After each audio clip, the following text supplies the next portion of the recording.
Hey folks, welcome back to the channel. Today we're diving into some intriguing geopolitical drama from the Arctic Circle. You heard it right. Putin and Trump, Greenland, and a lot more. So, grab your popcorn and let's get into it. In Murmansk, Russia's largest city north of the Arctic Circle, President Vladimir Putin recently addressed the Arctic Forum. He talked about strengthening Russia's leadership in the Arctic, while also warning that geopolitical competition in the region is heating up. And what's the first example he gave? Donald Trump's idea to acquire Greenland. Now you might expect some harsh words from Putin about Trump's ambitions. But nope, from the Kremlin leader, there was no criticism of his US counterpart. That's pretty telling, especially as both countries seem keen on rebuilding relations. Putin said, and I quote, "America's plans in relation to Greenland are serious. These plans have deep historical roots, and it's clear that the US will continue to systematically pursue its geostrategic, military, political, and economic interests in the Arctic." He went on to say that Greenland is a matter for the US and Denmark, and doesn't concern Russia. Now let's put this into perspective. This is the same Putin who launched a full-scale invasion of Ukraine. When Joe Biden was in the White House, Moscow and Washington were vocal in their criticism of each other.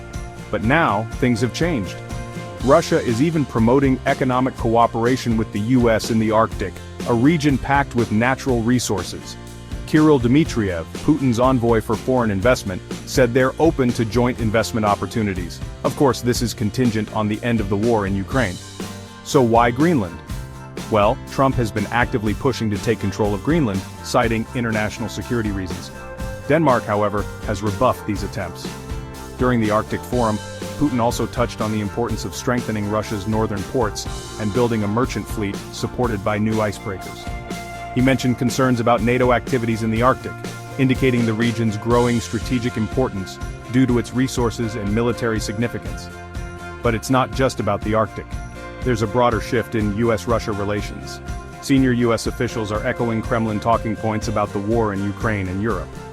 For instance, Steve Witkoff, Trump's envoy, recently appeared to accept the results of Moscow-organized referenda in occupied Ukrainian territories.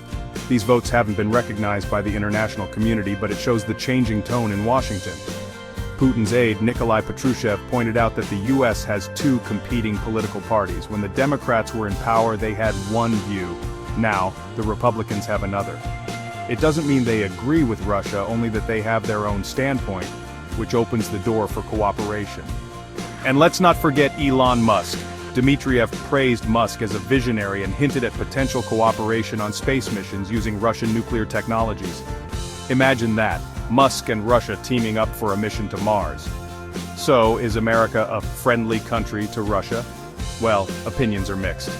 Some see the potential for cooperation while others remain hesitant. In the end, Moscow seems confident it can woo Washington with promises of lucrative deals in the Arctic and beyond. Alright folks, that's it for today's deep dive into Arctic geopolitics. What do you think about this unexpected twist in US-Russia relations? Drop your thoughts in the comments below, and don't forget to like and subscribe for more updates. Till next time, stay informed and stay curious.